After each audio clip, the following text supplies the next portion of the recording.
Internet, how is it going? Welcome back to the High Performer Man Behind the Money podcast. Today, I'm with a very good friend of mine and special guest and an absolute genius in his field. That is my brother, Ed. Thanks, Steve. So Ed is, do you know what? Introduce yourself, brother, so I don't get it wrong. Sure. I'm an A&E doctor and got a specialist interest in lifestyle and longevity medicine. And I also run a company called the Wellbeing Doctors, and we've got the largest network of longevity and lifestyle doctors across the UK. Mic drop. There we go. I don't have to say much more. This is why there's an announcement coming at the end that's going to be very exciting. So stay tuned for that.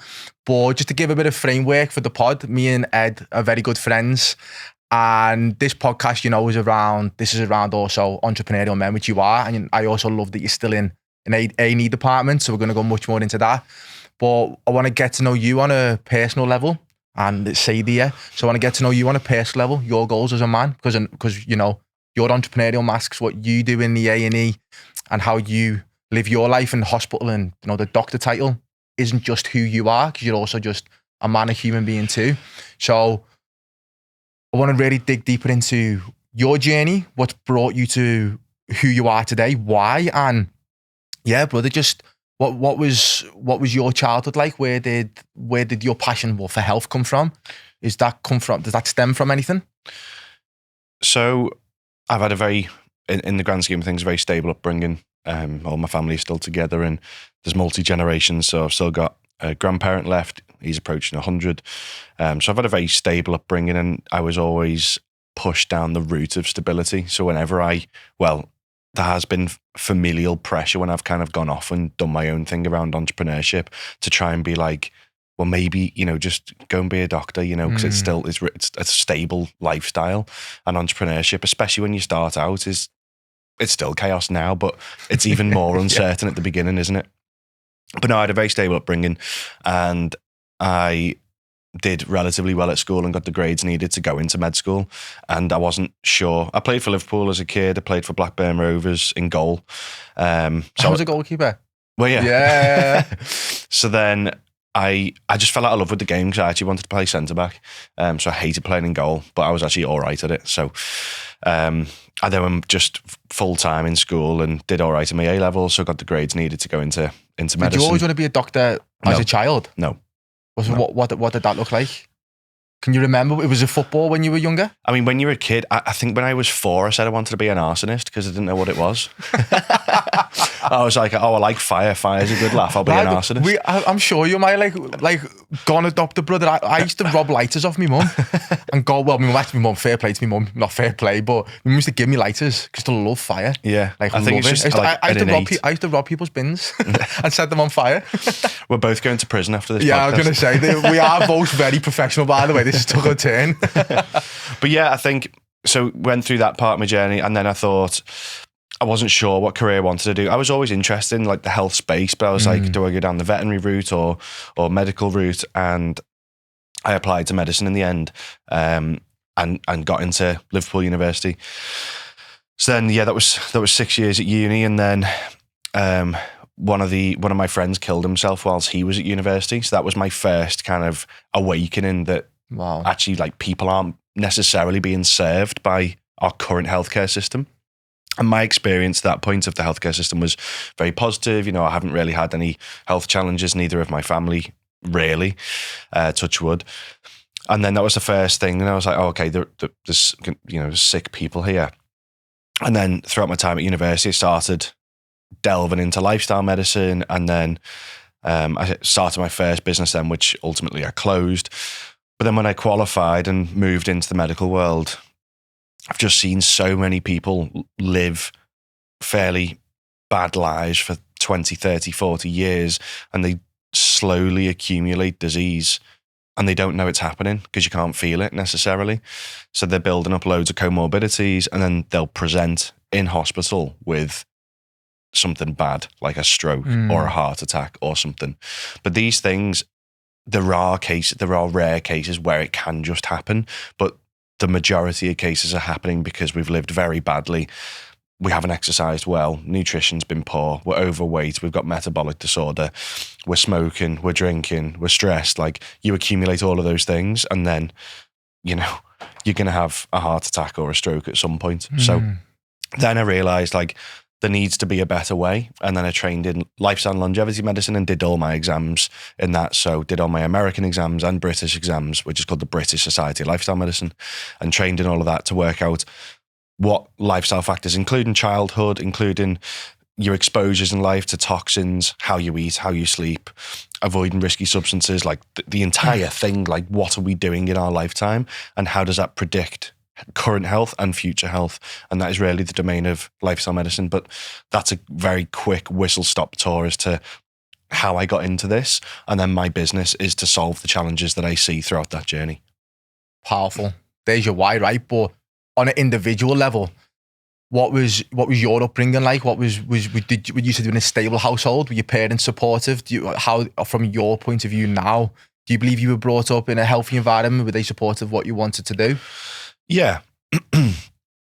Yeah, it was very, very stable. The only reason why I'm getting to this, by the way, for the people who watch, because I don't think they realise the effects of a uneasy childhood, let's just say, before they start throwing words out like trauma. Because that's obviously what means so much to me. Is we'll get into my health issues in a minute, but obviously for me, it was 28 years of childhood trauma and seeing really unfortunate things growing up. I knew I was very internally unwell by the age of like 17, 18. Externally, on paper, good, but like, you know, the internal feelings. And then I remember on my 21st birthday, it was the first ever time I drank enough alcohol and sniffed enough drugs to pass out, because I had PTSD at the time but didn't know about it.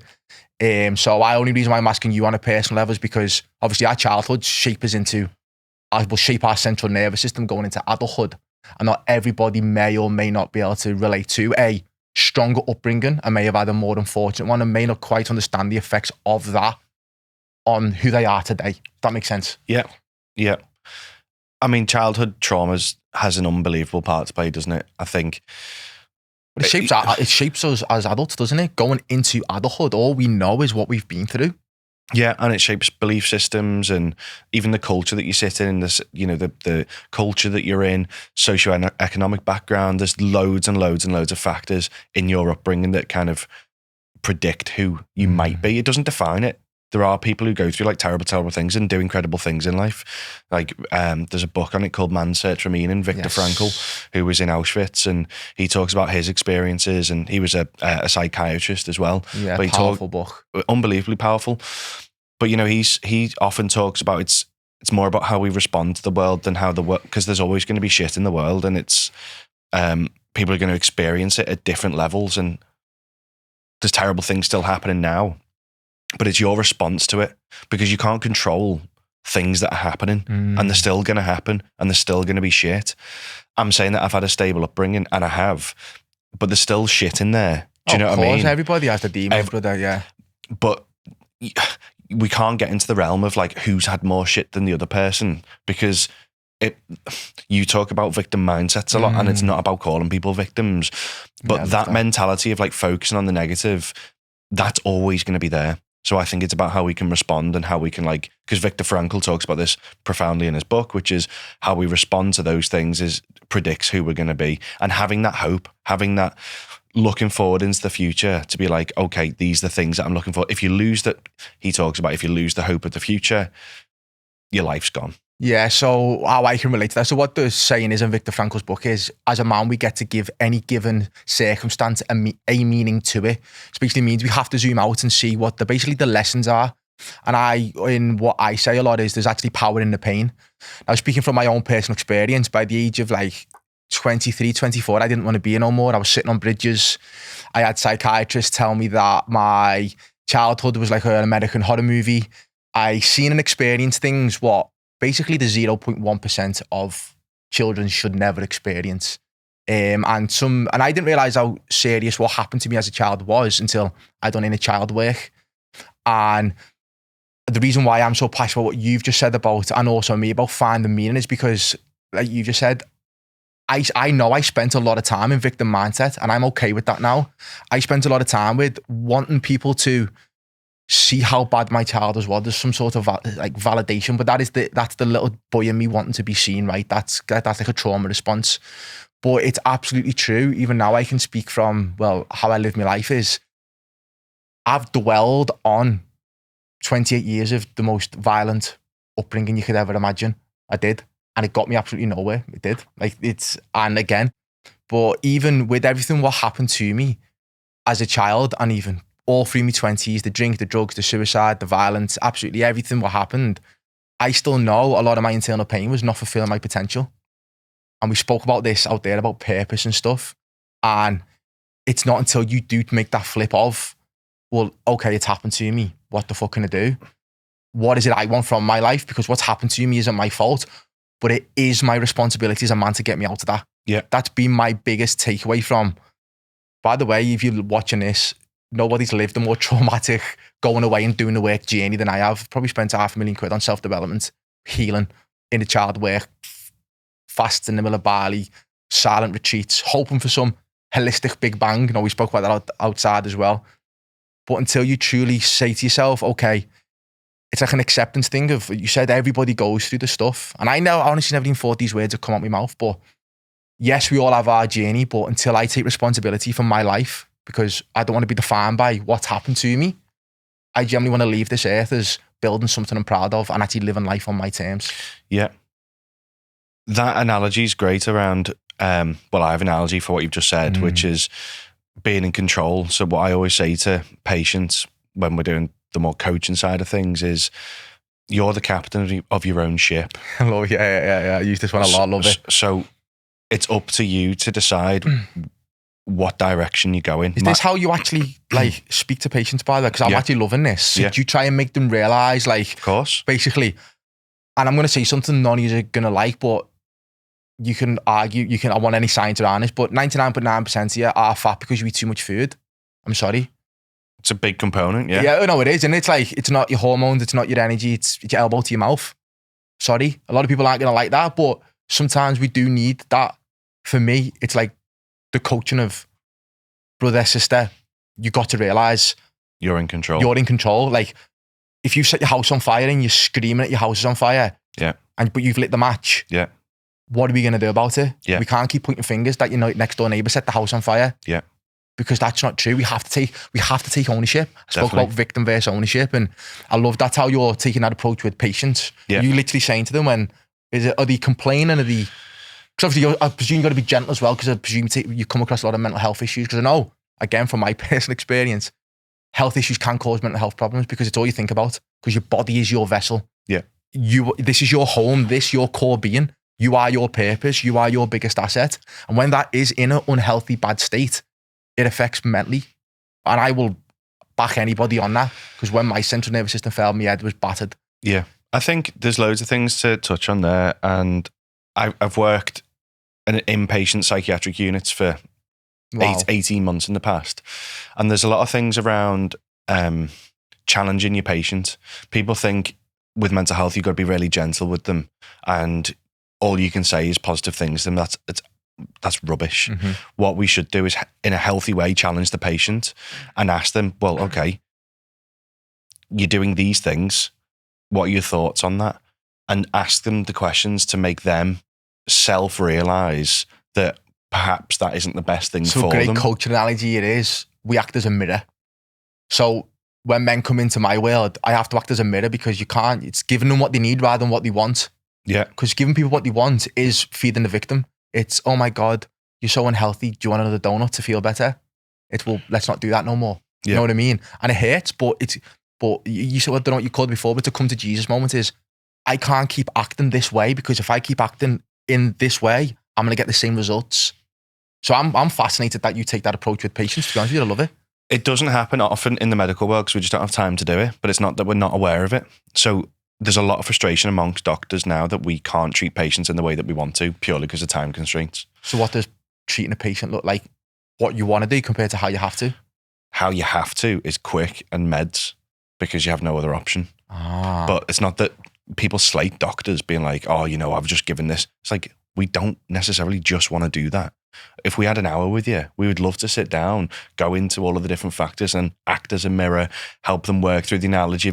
So my job, they're the captain of their own ship, right?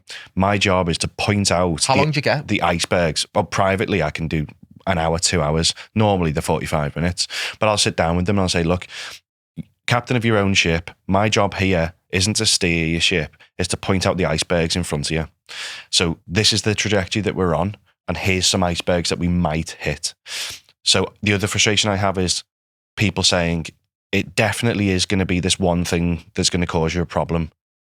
A doctor won't do that. They'll be like, it might be this, but there's multiple icebergs that you might hit, and it's up to you to steer your ship away from those things. And you work with them to help them steer the ship. But ultimately, it goes back to what you said before. They've got the responsibility. They need to take ownership, and it's how we respond. So imagine the icebergs now are all that shit that we described before. There's going to be loads of shit out there, inevitably. But the amount of shit, you can steer your ship away from it. And if you take ownership, some of the icebergs can get smaller as well, because the world is getting a better place by you making small. If we all had that mentality, there's going to be less icebergs. If as a group, if we all make more positive decisions for ourselves and our communities, there's going to be less icebergs as well. So how do you deal with a patient who just won't accept it? Like, because I'd say you do see a lot of victims. I think you told me before about somebody wants you to pick the coat up. Yeah, I think you've got to challenge them. And because you can only imagine what these people's lives are like behind closed doors. If they are really like, and honestly, again, what I will say to the camera is, no matter where your health's at, no matter how much money you want to earn, no matter where your relationships are, no matter how you are as a father or mother, it comes down to the man in the mirror, woman in the mirror again. It's self-ownership, it's radical acceptance, and it's an identity shift. I don't care who you are or where you want to go, because I can speak about this with so much confidence. Yeah. You know yourself about speaking in the health industry, but whether it's money, relationships, sex, who you want to become, being a good brother, being a good businessman, being a good guitarist, being a good pianist, horse rider, show jumper, dog trainer, no matter what it is, it's an identity shift of radical ownership. This is who I've been. There's the end goal. Who do I have to become? How do I elevate? What skills do I need to acquire? What knowledge? Yeah. It's only skills and knowledge, isn't it? I think there's a deeper issue here, which is when people recognize there's insufficiency, and they recognize that they need to change, that's a painful process, because who they want to be and who they are right now isn't what they know they can be. And also acknowledging insufficiency isn't nice. So there's that barrier. But you said, if somebody doesn't want to hear it, what do you do? So they keep coming back. Yeah. You slide them the coffee cup. Okay. So you're like, this responsibility is yours. You're putting this on me, but this isn't on me. This is on you. I'm here to help you. And I'll work with you. But if you don't take ownership of your coffee cup, we're both fucked. Okay. So give them the coffee cup. The next thing is, if they're not thinking about changing their behavior, the first thing that you do is risk stratification. So you help them understand the risks associated with what they're doing. So it might be the classic example, smoking, but you could take anything. You could take bad exercise. You could take not getting out of bed. There's loads of different examples. But if we take smoking as an example, if somebody's not thinking about stopping smoking, you would help them understand the risks of smoking. That then makes them think, and it depends how high the risk is, right? So if I said to you, if you have one more cigarette, you're going to die tomorrow. Obviously, that's not the case. But if that hypothetically was, that risk is so high that you'd be like, I'm not doing that. Yeah. So it's all to do with the level of perceived risk. If they think it's super, super high and it's likely to happen, they're like, okay, I'm now in a state of thinking about it. So we get them into a contemplative stage to start thinking about changing their health. Then we use different techniques to move them through into actually changing a behavior into a more positive way. But again, it's still on them. We can use the different techniques to help them, slowly start making healthy behavior change, but they've got the coffee cup. Yeah, so to go into like coaching with me coaching hat on around that, it's like another great thing about the ship is people won't jump off a sinking ship until they see another one coming towards them. So if you're on a sinking ship, you will not leave that if it's sinking until you see the safety of a new one coming towards you. So it's like having to make, so it's like the shift, making people realize the shift of what's possible on the other ship. But unfortunately, people are that stuck in their own chaos. It's the comfort blanket. No matter, and take this from personal experience, by the way, I had all the money in the world. I had chronic back pain. I was crying every morning. I was highly suicidal. I was massively overweight. All I cared about was alcohol and drugs. It was the most painful life ever, but it was my comfort blanket. It was all I knew, so I continued on. And like, even though that chaos and that comfort blanket was so painful, it was all I knew. because my central nervous system was just so stuck and obsessed with my life so bad that it was my comfort blanket for over a decade. How did we end up there? How did we end up In that that state? Yeah. Yeah, so growing up, I had a very stable upbringing, financial wise, but there was other factors of my childhood which had a massive, profound effect on me, which caused me to lose my internal power as a man, which really killed my self-worth off, really, as a young age, really started to hate myself, and a lot of deep childhood trauma was really deeply rooted into my system by a very early age. So I remember, never told anybody this before, but I remember even in secondary school, I used to be on my phone. I was like Googling, why does nobody love me? Because the people who are telling you love me doesn't really match up what you learn in school.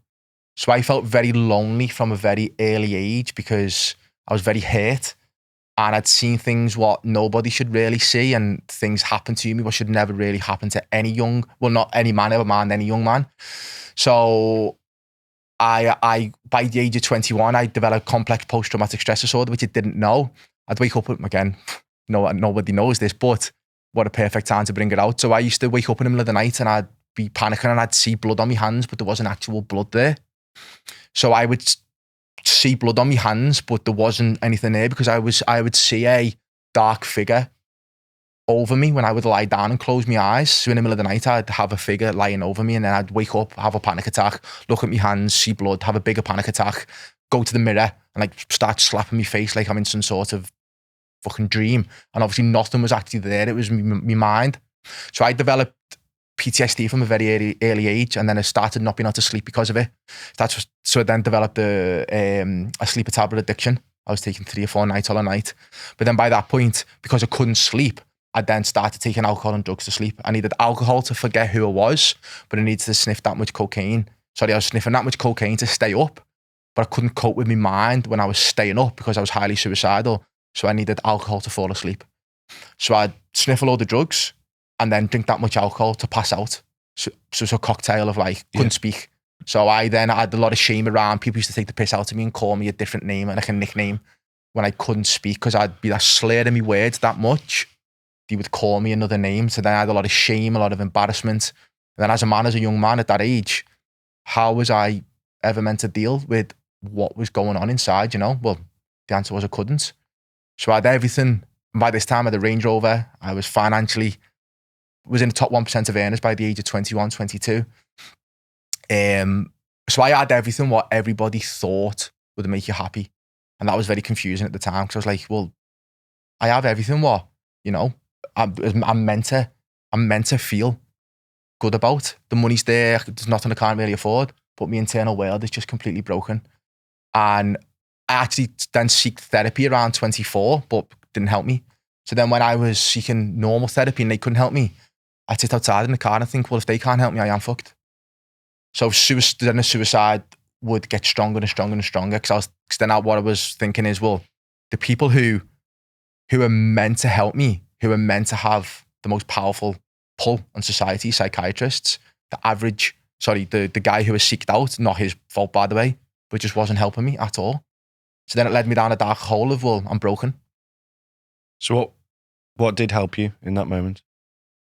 What helped me? Great question, brother. So the change for me come when I went on a man's retreat, where that was my last, again, nobody knows this either. My last call in life was, if this man's retreat doesn't work, I'm not going to be here no more. If this man's retreat doesn't work, because I've done the therapy, I've got the money, I've got the business, nothing's helping. Earning more money's not helping. I'm now 2 years sober. Got sober, didn't help. Well, it did help, obviously, but like it didn't help with my internal world as much. I thought it would. And I said, if I don't get anything from this man's retreat now, I'm going to take my own life. And I went on this man's retreat, and it was a lot of the deep internal men's work. And I met my life's guide, my Lord, Savior, whatever we want to call him, my angel from above. And he understood me on a level that I didn't quite understand myself. He spent a lot of time working one-on-one with me. He'd see the confusion in me. He felt my confusion. Obviously the ADHD at the time was trauma-based as well, short-term memory loss. Didn't know all of this, but I was sharing it on the retreat. And he spent a lot of time pulling me aside and explaining my brain to me, which is something I could never understand. And then that's how I got into inner child work, because he's a psychotherapist specializes in trauma and inner child work. And turns out he works in Liverpool. Oh, nice. And for 5 years, I done therapy for twice a week, sometimes 3 times when I was really in need. And yeah, brother, that's what changed my life. And obviously the complete lifestyle, internal work, getting in shape of my life, getting myself out of chronic pain, because chronic pain was obviously a massive factor of the central nervous system. So what were the things, do you think, that helped you in those moments? So the work that he was doing, you talked about like reducing alcohol consumption. Were there any other factors that you felt helped? Obviously, so when I said then going sober didn't help, of course it did. It saved my life, because I would drink and take drugs on the week. I would drink and take drugs Friday, Saturday, be suicidal Sunday, Monday, Tuesday, Wednesday, Thursday. It didn't complete the picture for you.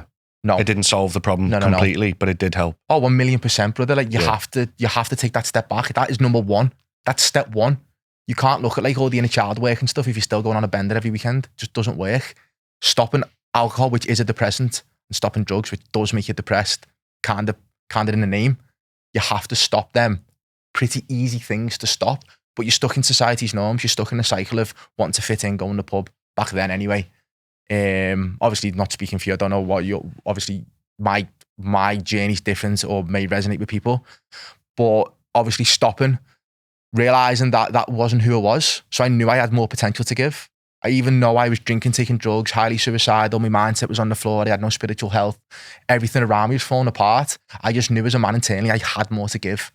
That internal feeling, I just know that I didn't want to die. You had future hope. Yeah, I didn't want to be on that deathbed.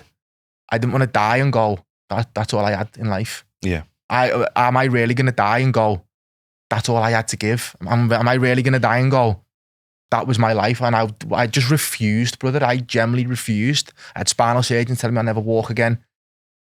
I generally just refused in that moment in time that I was not going to allow my past to be my end of my story. And it took a lot of money and a lot of time, but we're here. Yeah, nice. And then are you trying to help other entrepreneurs that you see in similar positions now do the same as you? Yeah, so get out of this situation. Yeah, brother. So the high performer man is based around identity change, making men realize that with money, you want like just one pillar of wealth. Because I had everything. This is what these men don't understand, or people who question me. If I get stopped in the street and like, how do you know what you know? Because I lived it. I had everything a man believes he wants and was lost.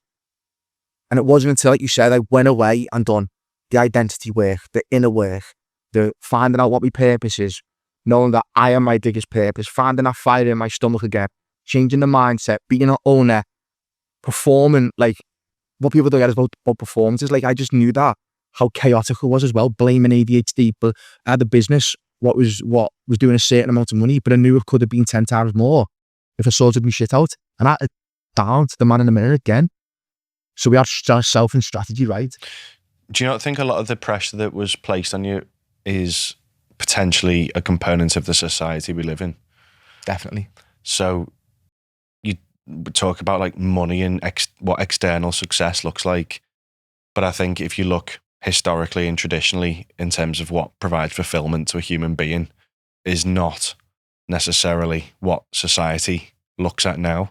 And I think for me anyway, when I'm viewing what's happening with kids growing up and young adults, and I think TikTok and Instagram have got a huge amount to answer for, because it's all just around people going on holiday and people demonstrating wealth and people saying how it's success. I think it's fine, isn't it, to like celebrate wins, of course.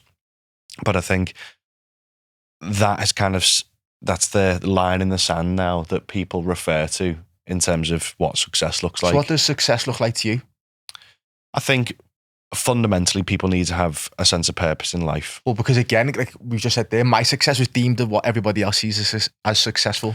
Are you saying what is my what's success? Because okay, we've obviously got people like Alex Hormozy. You want to tag him in this? He's like, work every hour of your life until you physically are that ill in health, sit behind the desk all day, don't see sunlight, work that much, then you'll be successful. Absolutely not, brother. You've got it all wrong.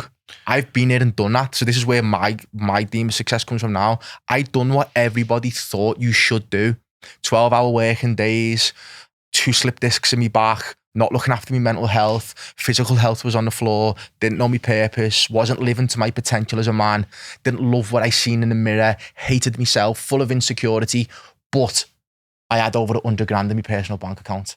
But the business was getting offered 5 million quid. But I was like, why should I feel it, but I'm not feeling it? You know what I mean? Yeah. And that's because success was on what other people thought I should do. That is not what I deem as successful at all. Yeah. Does that resonate with you? What's successful like to you? But I think people often it's selfish as well. Are underwhelmed by the material world, aren't they? When they acquire whatever they think will solve their problems. When they get there, they think, well, I'm still a mess, and there's all of these other things. But again, it's selfish issues brought into the business. I think Alex Hormozy is great in terms of what he does for business advice. He's clearly a very successful guy, isn't he? And I do look at the strategies that he implements in businesses. I think what he's doing is incredible. By the way, Alex, brother, I'm not slagging you off because I do rob all of your stuff. We are friends, I promise you, brother. But I think you are right that we shouldn't be working every second of every single day. Obviously, that's not good for us. But personally, for me, I think I want to improve as many people's health as possible. So what we're doing with our app called Healthy is enabling people to have the autonomy and control over their health by understanding their health properly. That's a key component of it. I think people genuinely don't understand their health at all. And I want to help people genuinely understand their health and make the right decisions for them at scale. That is what I'm trying to do in my life. And that's what the core principle of the business is. So obviously we have our vision, values, and mission, right? Obviously to any successfully powerful business, they're the 3 components. It's another thing what, again, entrepreneurial successful men, if you have a business, you have the money and you feel dead inside, it's because your business isn't built on a foundational purpose level.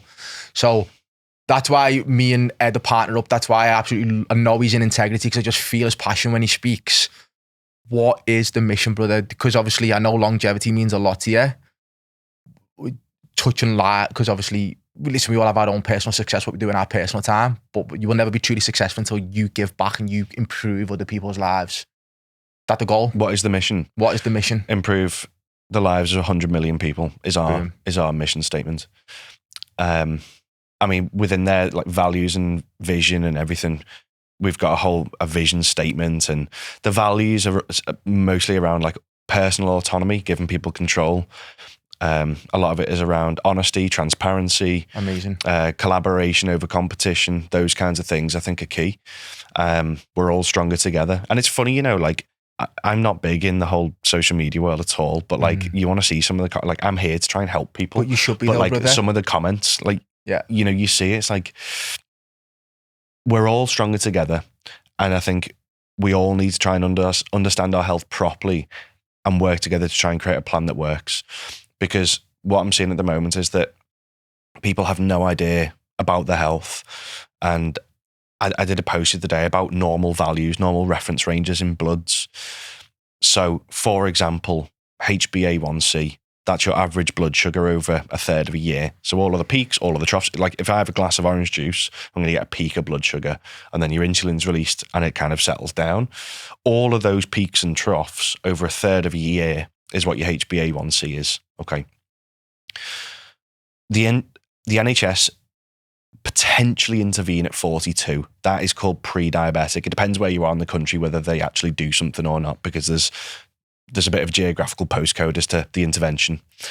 At 48, you then become a full-blown diabetic, where they do intervene. So it's only like 6% buffer room. So it's... So if the NHS intervene at 42 and then there's 48, well, you're basically full-blown diabetic. It's measured in like what are called millimoles. So it's slightly different to percentage rates. The Americans use percentages. We use what are called millimoles. It's just a different way of measuring. But yeah, 42 millimoles per litre is a pre-diabetic. 48 is a full-blown diabetic.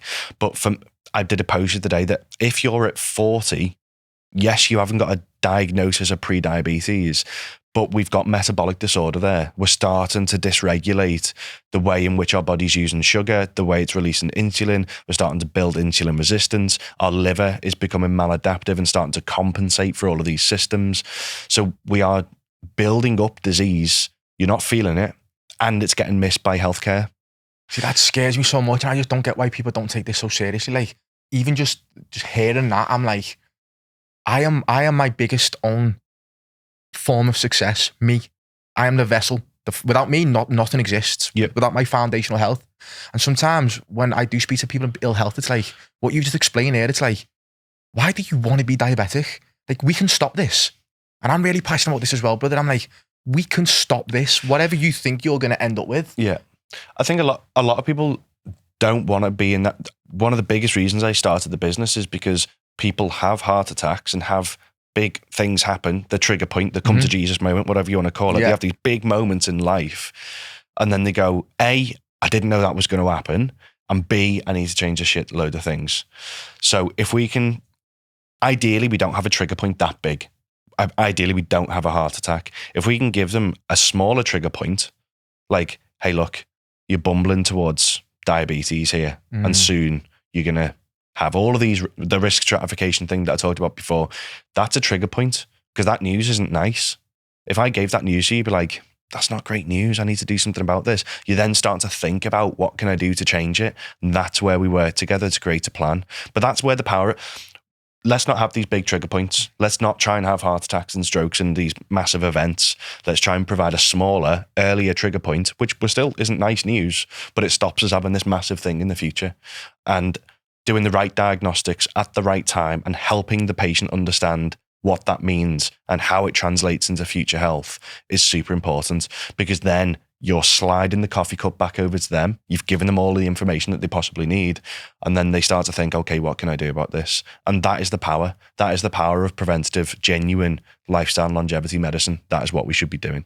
That's so powerful. And if I can give anybody any free coaching on the back of that, the reason why also people don't change is as well, which is really sad, it's actually a self-love thing. They actually don't love themselves enough to want the best for themselves in this life.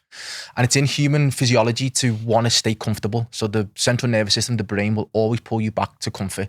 So that brings it back to the point of, if you are in a very unhealthy lifestyle right now, it's just comfortable.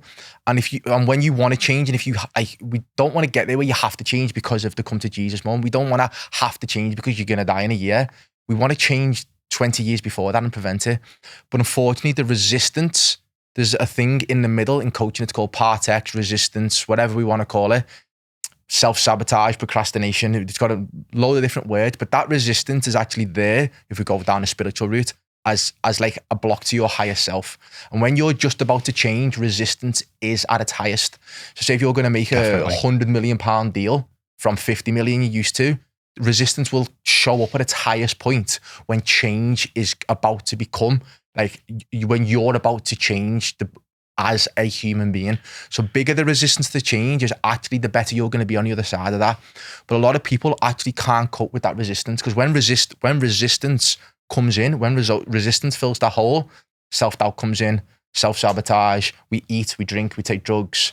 I say I don't do that. That's actually part of me. People take drugs, people drink, people look at women, external validation. So when that resistance is there for somebody to change, they're just not aware enough to cope with their internal feelings, so then they go and find coping mechanisms. So hopefully by me making you aware of that, people actually don't change because they can't cope with the resistance, and then they just fall back into old patterns, stay comfortable. So the behavioral changes, noticing the resistance, noticing that on the other side of the resistance, what you're feeling in here is a huge opportunity for growth. Yep. And you have to love yourself enough and want that enough, the value on the other side, to do that. That initial point is very painful, and it's all negatively framed, that initial bit, for sure. But that's to help them understand the risk. It's what we call like creating a gap analysis, where we are and where it could be, helping them see that gap. That is very powerful to do that. After that point, it's the middle bit they struggle with, though, isn't it? The journey of it. The maintenance, the change. Yes. Yeah. But then after that point, people always focus on like change is painful and it's difficult and there's high levels of resistance, and the bit after that is very enjoyable. When they when they see themselves on this upward journey, this positive upward cycle, you reinforce those behaviors and you say, look, you're doing really well here. Let's try and make that habit so it becomes easy, because then it's just part of your identity. It's part of what you do every day. Then it's like, okay, we absolutely nailed that. unbelievable work, and you might then repeat some tests and say, hey, look, these things are now coming in the right direction, you're doing really well, the risk is now this, let's keep going. That gives some positive reinforcement. Then you go, okay, what's the next thing that we could do?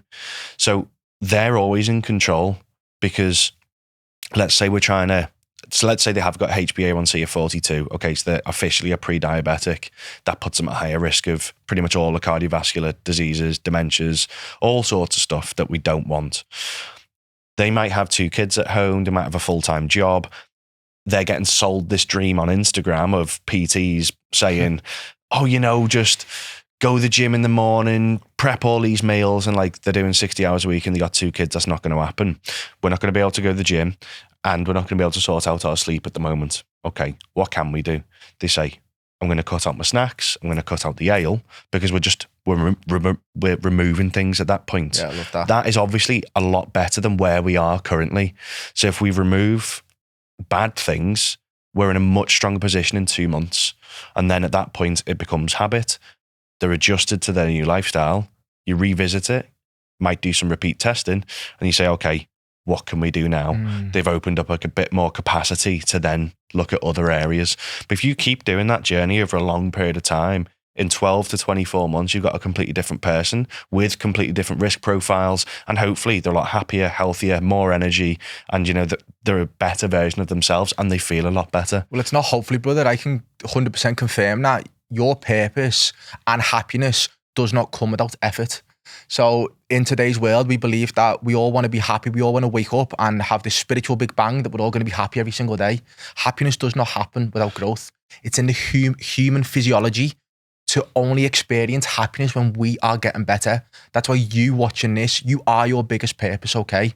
You are your own biggest asset. If you're not continuously growing, you are unfortunately living a slow and dying death. And you noticed, and you said about that around like success then becomes a habit. And a great analogy it is, when a farmer wakes up, he doesn't just go, I'm going to pick spuds today as something to do. He's just a farmer who picks spuds. It's who he is. It's an identity. It's when I wake up today, I just do this because it's just who I am. When you wake up, you need to make that shift of, this is just who I am now. This is what success is. Success isn't a one thing there on a Monday and then I do it again on a Thursday. This may be a little bit too much for the average person, but I'm talking like for how I coach now. Success is a lifestyle. Every action you take is uncomfortable. I still don't like going to the gym. Still hate. Count me out this morning.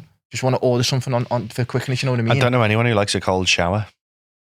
I confirm. But the suffering, it's worth it. It makes you feel better afterwards. Yeah, because you're growing, you are walking into that resistance.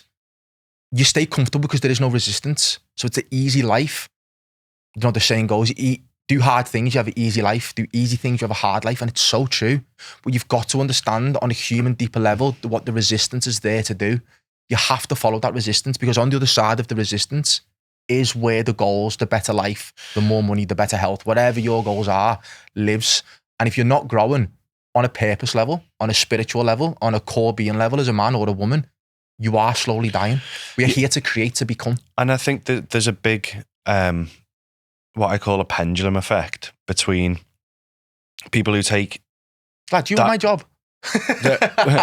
You're coaching better than me. Yeah. where there's like, people go too hard on one area. Yeah. So you talked about Alex Hormozy before. He goes so hard on work.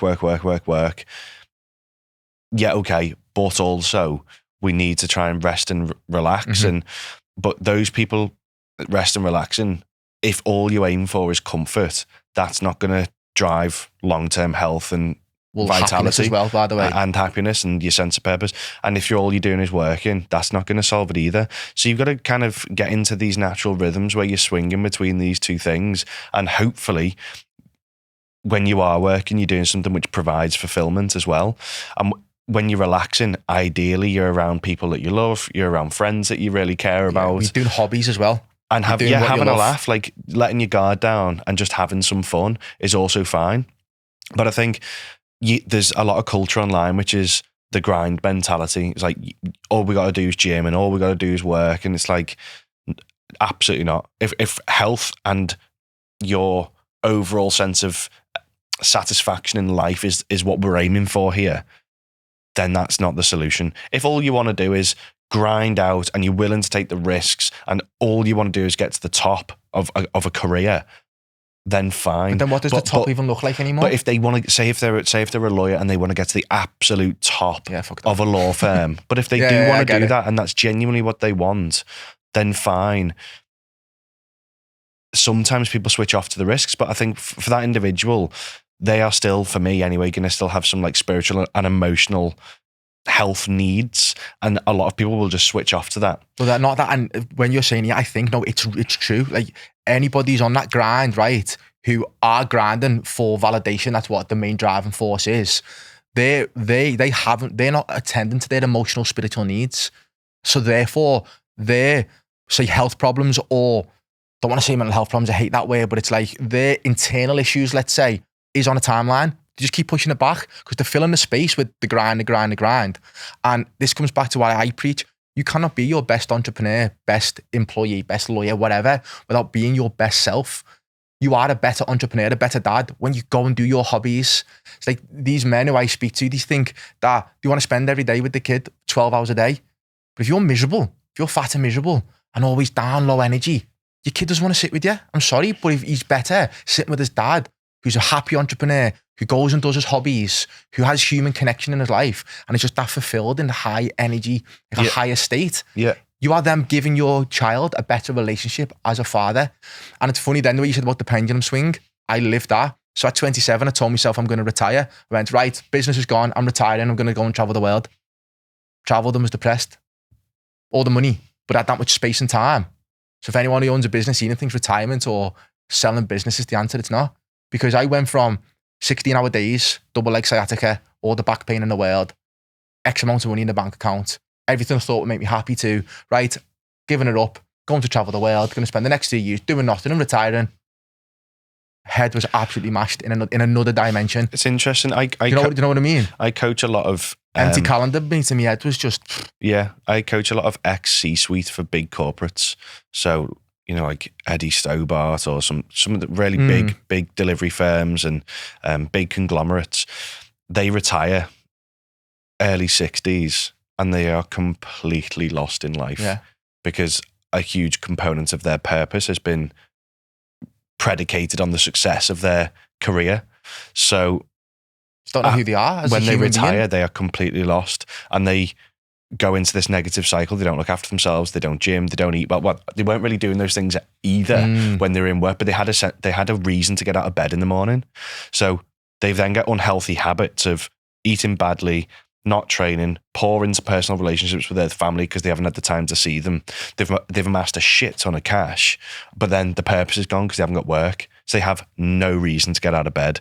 What do you think that does to their mental health? Oh, exactly, mate. And again, this is the message. We are our biggest purpose. Because if I work for Eddie Stobart or was a banker, they're just titles. I'm still Stephen Connor. I'm still a human being. I still have my values. I still have what I love. And whether you love fishing or horse riding, you have to explore that. Because what you do in your spare time is completely different to what I do in my spare time. So and in coaching, your biggest value is your biggest void. So if you love spending time with your children, if you love playing tennis, and you love free time to do whatever you want with your wife, but you're working a job what's grinding 14 hours a day and it's taking you away from your biggest values, you've now created a void and now you're stressed out, your mental health's on the floor, you eat, you drink, you have coping mechanisms and you are unhappy. Like it needs saying. We people who don't understand men on a really spiritual level, like you were a human being before anything else, any other mask. Even myself, I try not to call myself an athlete or businessman anymore because I know I'm not. Yeah. They're just things what make me happy. I love training and earning money. I love it. So that's an acceptance now, but it's like, before that got took away from me, hence why when I stopped working, it's 16-hour days. I was lost. I was in Bali, out looking at an ocean going, I'm fucking sick of all these beaches. I don't know what to do with myself. Yeah. I can only train for so long a day. I think as well, the pursuit of happiness is not what we should aim for. The pursuit of satisfaction is what we should aim for. Yeah, I wake up, Jeff Bezos says it, every day is day zero. He forgets about yesterday, doesn't care about tomorrow. It's what can I do today? What's going to make me my best self? It's unrealistic to assume you're going to be happy every day. It's completely unrealistic. So then people think, I'm unhappy 2 days of the week. Some days you've got to get stuff done. It's, there's going to be a component of life which you need to take on responsibility. And ideally those responsibilities that you have are things which bring you fulfillment. For example, if you have a family, inherently there's responsibility there, but hopefully you love your family. Yeah. If you hate your family and you're having a shit time, that's not great. And we need to try and address those things. But the pursuit of happiness isn't something that I think is A, achievable, or B, sustainable. And people often become happy in the moment, but we aren't just a happiness emotion. We are. Happiness is just one emotion. The exact same as shame, guilt, unhappiness is. There is no light in life without the darkness first. Because you can't see the light without the darkness. Yeah. This is why the positive thinkers only, the growth mind enthusiasts, is spiritual bypassing. Because true happiness is being okay in the moment, in home, with how you feel. So it's like, I am not going to sit at my desk like I was last night till 10:30 and be happy last night when I wanted to be in bed. Technology was going crazy. My phone was pinging, doing me head in. I am not happy in that moment, but I can be okay with the uncomfortableness of this is an unfortunate moment. I don't really like it, but I'm okay to act regardless. Yeah. Because I'm just experiencing an emotion right now. And right now, this will pass. So when I wake up tomorrow, it's day zero. Yeah. And that's how how everybody should look at life, but that's how I nice. live. I think and one of the analogies I give for purpose is that people feel lost in life all of the time. So the analogy I give for this is like, you don't need a set, defined purpose in your life. The way to think about purpose is a game of chess. So you can't control what the other player does. That other player is life. You can't control what life does to you. You can control how you respond. So it goes back to what we said earlier. But the point of the game of chess is you can't go away and make random. You can't just play a hand and still be playing chess if it's like out of the rules. So you got to play within the rules of the game. But the other player, the life, you can't control that. You can control your next play, and that's the thing about this purpose, which is, yeah, okay, you might not be in the perfect position. Life might be battering you at some point. Yeah, you've lost a load of players. You're not in a great place, but how you'll play your next hand is your sense of purpose. So you might find yourself at 45 with a family and a job. That's the situation. That's the game of chess that we're in. How you'll play your next hand is currently your sense of purpose. You've got autonomy of that. But people think of purpose like it's a fixed and predefined thing of like, I must achieve this in my lifestyle. And it's not the case. Let's go back to the CEO of one of the C-suites of Eddie Stobart, which is when he retires. At that moment in his life, the thing that was providing purpose was him going to work. When he retired, he has to play a different hand. So that's how the game of chess evolves over time. So depending on where you are, it's not fixed, it's not static. But the two key things is, A, you can't control what the other person does. You can't control the swings that life throws at you. You've got control of how you play it, but also it changes over time. Obviously, that game of chess is going to change over a period of time, and how you play your next hand is the most important thing. But that is the fundamental thing that I coach people about purpose, which is it's up to you and it's going to change over time. So, well, it's always evolving, brother, and that's so beautifully put, by the way. But men in today's world and women will get lost, and rightly so, because I've been there, that I don't know my purpose or don't know what I'm doing. In today's world, people expect to wake up at the end of the bed, which I did once upon a time, and be like, oh my God, I'm meant to feed donkeys. I'm meant to go away and raise goats. I've found my purpose, and it's going to happen overnight like that, and it's a split-second decision, and there's been a big puff of pink smoke in the air. You've woke up and a God's delivered this, and now you know what your life's purpose is. And like you said, bro, it's just, well, I even know myself, it's just not true. It's taking the next step towards it. It might be. If they want to do that in that moment, that might be what provides them the satisfaction that they need in that moment. Exactly, but it's the next step, isn't it? It's just the next thing. Like myself, when I left, I've got my gymnastics qualification, CrossFit qualification, high rocks coaching, fitness coaching. I've done spiritual work, sexual work. I've done all these different things. I still don't know my purpose, but I'm on my path because I know I'm continually elevating towards it. It's the next step, you know. And now I know, obviously, giving back to society. Actually, I've just told a lie. My purpose is I was sent to this earth as an obligation to lead men and to make men realize that wealth is not only the bank balance. That is my life's purpose, and I know that. but it was never always been that way. Not at all. Yeah. And it might change.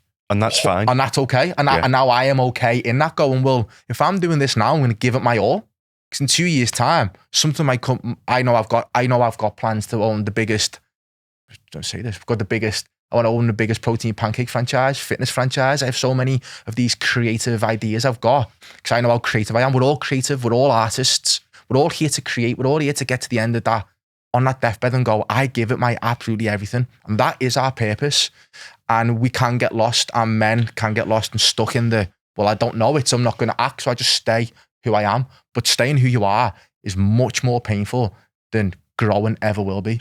Yeah. And I think you need to reflect on, people should reflect on where they are, see where they are in the game of chess, and then think about what could be the next best move. So we talked about loads of analogies there about how you could do that. One of the ones I do with people all the time is the wheel of life satisfaction. I don't know if you've seen that. Yeah. But you basically draw a big circle on a page, split it into eighths, and you write down the 8 key important Was parts yours of your always life. doctor, by the way, or did you have a time where you were a bit confused? Like, do I want to do it? Do I not? No, I Always? no, I didn't necessarily want to do it. I just There you go. it's where I ended up because it was the next best move. Yeah, you followed it. You followed the know? path. If it's not that, then something after that will be. Yeah. You know? I'm glad I've done it now, but you don't know what you're getting yourself in for. I Yeah. fucking hated med school and didn't apply myself at all at med school. That's hilarious. I love my job now and I love the impact that you can have. But yeah, I think if you reflect on where you are, you draw your wheel of life satisfaction, and I'd map out all of the 8, it could be 10 areas, but I personally do 8. But I map out like career, finances, relationships, fitness, nutrition. Yeah. You know, you map out the different areas of your life and just subjectively give yourself a score of how satisfied you are with that area out of 10. So for example, with health, you might give yourself a 7. Now, the next most important thing is I want people to write down why they didn't give themselves a 6. Because if you negatively frame it, they're going to go, oh, I didn't give myself a 6 because I'm already doing this, this, and this. So they're already talking themselves up straight away. So there's some positive psychology in there straight away. So if you negatively frame a question. I'm going to rob this, by the way. If anyone watches Do it. this is my work, not Ed's. I want to put my name on it. But straight away, they're talking I love it, themselves brother. up. Love it, you yeah. know? And then you'll say, okay, now that we've done that, where do we want to get that to?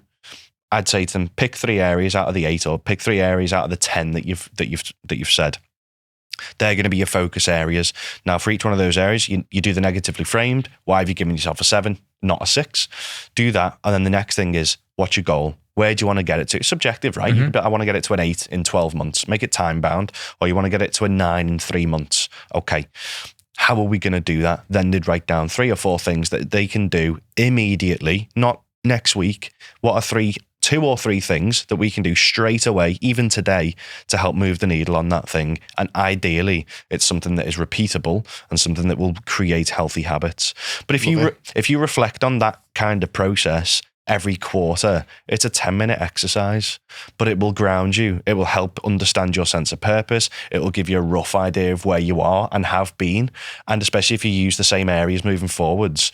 Like, I do mine every 3 months, and it's funny how things fluctuate, because the other player in the game of chess is still going to play their hand, and sometimes they're going to play an unexpected move, and you're like, fuck me, that's changed this area so much. I think it's important as well to mention it is seasons, because like for fitness, me now, I could say I'm at the top of the game, so I've actually cut that back while I build. So it's like really evaluating, and again, going into the coaching is a lot of people actually don't like doing these reflective exercises, because reflection acts as a mirror. So when people don't reflect, it's because they don't want to admit the shit. Like, reflection, coaching is tough. Commitment is tough. And a lot of people don't commit because they know they're then held accountable to not commit. But I know men who are worth millions who've been on the phone to me and be like, the money's not a problem, because it's not. I'm the problem. I'm like, yeah, no, but that's why you're here. Yeah, no, but I just don't know if I can do it. Yeah, but that's why you're here. But it's because they've actually got somebody to to say to them, you're actually living as this man, and you're never going to get to your goals whilst you are living as this human being. And I'm sorry, but you're not. And people don't like commitment because they have to look at themselves. They have to look at who they are, the patterns they're in, the behaviors they're in, and the commitment, and somebody relaying back to them who they're being is just too painful. So they don't do it. Yeah. And people experience positive emotion en route to a goal that they have. Not there. Yeah. Love it. When they hit the goal, it's often they find underwhelming, but it's the pursuit. That is biologically how we're wired as humans, which is It's the growth thing again. if you're hungry, yeah, you're like, I'm going to hunt for food. That pursuit of food is what brings us a sense of joy. So your pursuit, this is why it is important to have goals. But when you hit a goal, make sure you're setting the next one, because it's the pursuit that's providing fulfillment, not necessarily the achievement. So ideally we have, if you can organize your life in a way that we have a large goal. So for me, it is to help 100 million people improve their health. Okay. To get to that point, that's a series of mountains to climb. But I will then set micro goals within that. And it's the pursuit of that micro goal that provides fulfillment and satisfaction. But then you have those series of mini goals on the pursuit of the larger goal. And ideally, it's kind of like exponential. It just keeps on going. Just keeps going. It's again, the journey of a human being is the never end of pursuit. You said there, it's in our human physiology to want a pursuit. The happiness comes in the hunt. But so many people won't commit to the hunt because in today's age, instant gratification, social media, needing everything instantly. You have to understand the human physiology. You have to understand that we're here to grow, to become, and not stay as who we are. And we're actually artists. We're actually on this earth to create, to give back. So like Picasso is in flow when he's drawing. We also need to find our art. Your art is health. You're in flow. You know what you want to do. Mine's coaching, fitness. I love getting things across in my own way. When you are in flow, when the central nervous system's in flow, that's when we're at our happiness. And that's obviously my message, is to touch, well, it's going to be 100. If you're doing 100 million, I'm going to have to do 100 million. 100 million people, 100 million, that's not cash. 10 million entrepreneurs, 100 million normal men. So for the final part, let's talk about health issues in success-driven men, because as you know, even in normal practice, but 99% of success-driven men, entrepreneurs I deal with, wait until that moment where there's no turning back. What is the silent killer, in your words, you believe in health, in entrepreneurship, is what are they missing? The big killer of men is ischemic heart disease. Statistically, that's the big killer. Wow. So ischemic heart disease is essentially heart attacks in layman's terms. There's lots of different types of heart attacks. People think the understanding of what a heart attack is fairly poor. People confuse like a heart attack and a cardiac arrest as well. Cardiac arrest is where you die when we do CPR. Heart attack is where you get a clot going into one of the blood vessels, feeding the heart muscle, and it blocks off. And there's three variations of that, okay? But broadly speaking, it is ischemic heart disease that's killing men. And that is being driven primarily by lifestyle-driven factors. So having a bad blood pressure. So relating that to business. Yeah. So they're stressed at work. They have high blood pressure. They've got high levels of cholesterol. They've got high levels of inflammation. They've got metabolic disease. You compound all that together, and and they're overweight. You know, we compound all that together, and that's how we're ending up in the position of having ischemic heart disease. And that's obviously because they put the business, the money, the hunt, the pursuit before the health. You don't feel it. Like, you don't feel a high blood pressure. You don't feel a high cholesterol. So, and we talked before about the reference ranges used, and sometimes people are accumulating disease, but there's an intervention line. Only when you hit this line are we going to do something about it. I want to bring that line much more early in the majority of cases. So we talked about the HbA1c, which is the blood sugar. Intervention line's 42. Even at 42, sometimes not much happens. We need to bring it early. My target is 35. And we can do that through your testing. Yeah. Amazing. So it's not just that. It's high sensitivity CRPs, it's interleukin-6, it's cholesterols, it's ApoBs, it's LPAs. I've listed a load of tests there. It's blood pressure recordings, it's HRV. All of these different things we need to factor in. And we need to look at the past medical history, the family history. We need to look at current symptoms. We need to look at current lifestyle. We need to look at childhood. We need to look at trauma. We need to look at mental health. We need to look at like all of these things. So excited. And stick it together and be like, and then use the coaching methodologies and then go, okay, what's our next best move? How do we play that next hand of chess? That's my job. Yeah. Also, by the way, me and Ed will be working really closely on that as you as an individual, as a man in business. He'll do his speciality. I'll do my zone of genius, and everybody will be getting the utmost professional care on an individual level like you've never had before. It'll be a full internal and external transformation. So another question I want to ask around business is men with excess body fat. A lot of men in business have big bellies, or they are struggling with being fat, overweight, because of how they eat, which is obviously down as a stressor, because you can't eat in stress, right? What is the effect of having such a big belly and excess body fat on longevity and their health? Covers so many different things. Obesity is a primary driver of many, many, many problems. So cardiovascular disease, metabolic disease, even certain types of like vascular dementias. It covers, the list goes on and on and on and on. It increases your risk of most diseases that we don't want. The lifestyle factors that play into it, they are nutrition, they are stress, it is a sedentary lifestyle, it's exercise, even sleep. But then if you're starting to accumulate fat, you're starting to get loads of other, so you'll build up clotty arteries, increasing the risk of like heart attacks and strokes and whatever. You're getting visceral fat around the organs, you're getting fatty liver. There's a thing in, I know we're focusing on men here, but with women, in the textbooks, you are taught female fat and 40. That presents with like gallstones or gallbladder problems.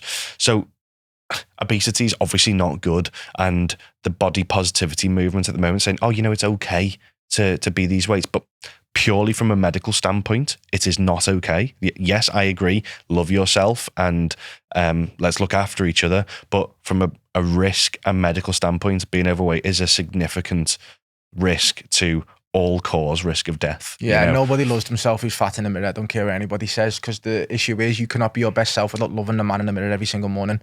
And that comes with internal confidence. That comes with the energy you give to this world. So as soon as you look at yourself in the morning, you are not happy with how you look. That energy then expands and evaporates into everything around you, takes you into the day, into the office, into the workspace. How you feel internally then, because this is, again, the internal feeling, that comes with self-confidence, self-love, which is getting in shape. Or that's just my point on it. And now you've just said that, it's so scary. And how it doesn't have to be that way now, especially with the technology we've got and especially with what we're going to offer. What sort of testing would they go through for that? It's all going to be personalized to the individual because there's so many variables. So what's really bad practice is going online and picking your own tests, because why should you pick what you think you need? That's like me taking my car to the garage and going, I need you to replace my front right wheel. I don't know. Do you know what I mean? Yeah. I'll leave it to the mechanic to decide what it needs, and then I'll work with the mechanic to fix the problem.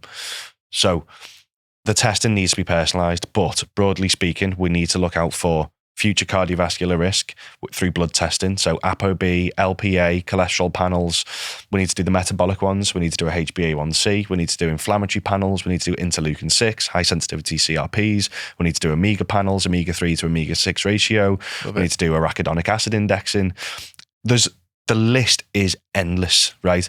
I normally do 60 blood biomarkers to begin with to get like a baseline, and they are the future planning ones. So when we're looking at the kind of testing the NHS is doing, and this is amazing by the way, but they're doing what we call rear view mirror. It's already happened to you. That's good and it serves a purpose. Yeah. But we need to do some forward looking ones. We need to look out the front of the ship, look at what icebergs there are, and then we can steer appropriately. So we do some future planning blood tests. The other things that we look at are like imaging. So DEXA scans, looking at bone density, looking at muscle density. You can go into genetic testing, you can go into MRIs and CTs, but for me, initially, I would look at doing... So this is step one, isn't it? And I know that obviously me and Ed are going to be working very closely together for hopefully a very long time, for a very long time. VO2 max testing, cardiovascular health. There's in my world and what I want to achieve, I don't want any stone unturned for these men. I want them to live the most powerful, healthy life available to them, because it is available, just with the right help and the right service, and two men who are obsessed with providing it. yeah, definitely. VO2 max is amazing. That's the best predictor of how long someone's going to live as well. So, Again, sorry, I've got to put in this. So what grinds on my gears, so many people obviously want to jump in with the longevity pills and stuff and the red light therapy, when is this scientifically muscle mass and VO2 max are the two biggest markers of longevity and sleep. Is that right? VO2 max is, the data is very clear that VO2 max is the best predictor of how long you'll live now. And that's free and available to us all without a pill, isn't it? Without a red light therapy, it's exercise. It is. It's zone 2 and zone 5 cardio is how you build up your... Actually, the Norwegian protocol, which is a 4x4 protocol, is scientifically the best way to improve your VO2 max. So you can go away and have a look at Norwegian protocols.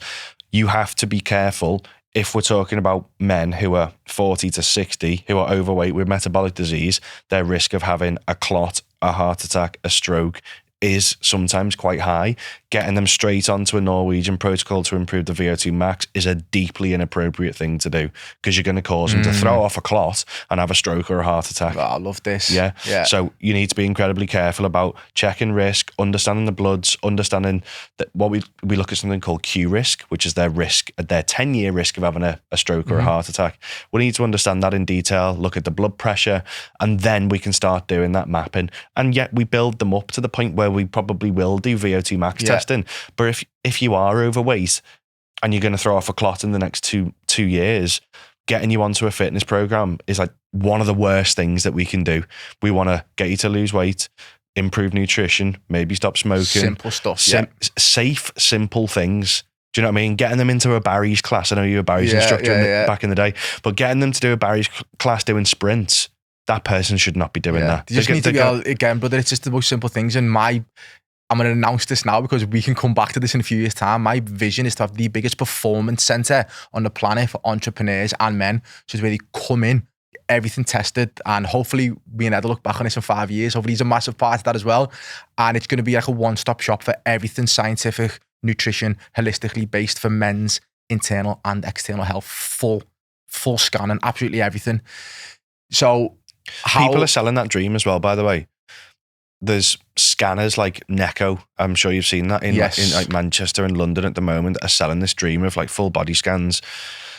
And again, it's one aspect of a multifactorial picture that you aren't going to get by going to some of these clinics. So I love your vision of doing the entire thing. But this is where longevity medicine, ran by professionals who understand, for me, you've got to understand the disease.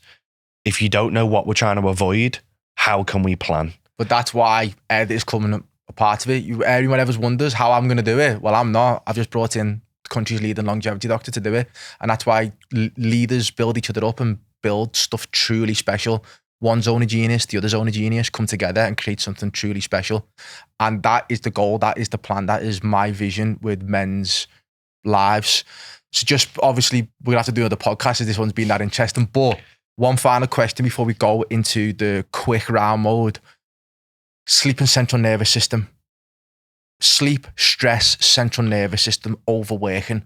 What is the effects if you continue to act this way in entrepreneurial men and in business? High levels of stress.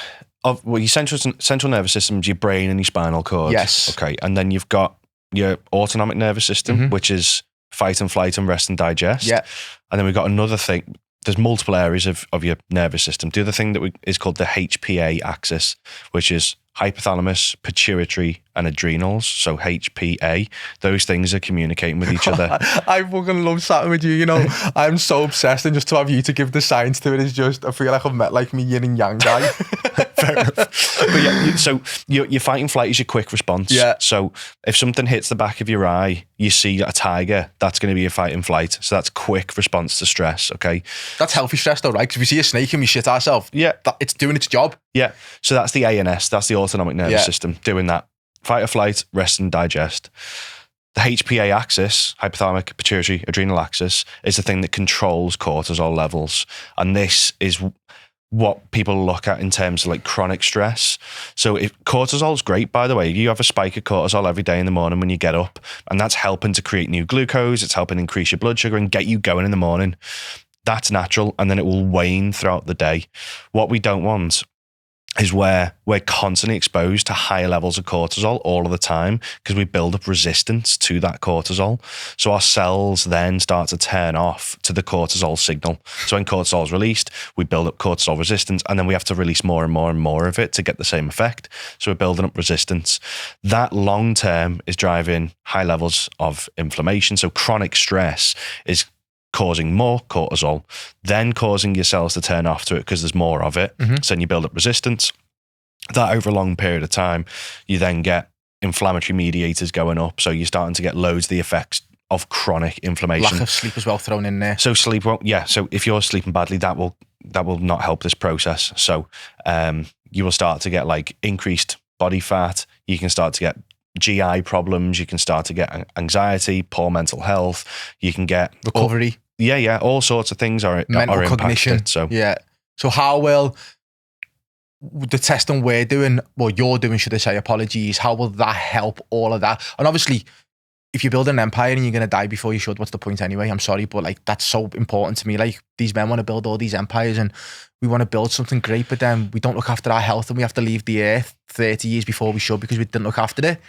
What's the point? And just sat with Ed now, any man watching this, you have my promise, you have my commitment, you have my word that he is an absolute, obviously, genius in what he does and how specific he wants to do this. I promise any man who walks through that door will get the most specific journey of their health to the individual, not to anybody else who comes in. You have my word, you have my promise. I'm a man of integrity and this is my life's work now. And hopefully you can tell by both of us how obsessed we are that the service you're going to get on the other side of this, me and Ed will work together very closely to ensure that the journey, we call it the journey they're going to get, the delivery, the expertise from yourself and your team is going to be second to none. It's got to be personalised. And there's no doubt that you can also back that promise up.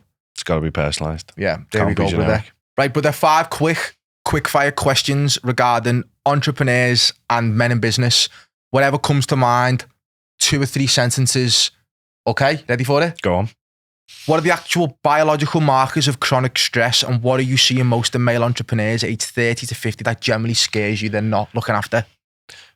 The metabolic markers, we got to track HbA1c. We can look at cortisol. We can look at fasting insulin.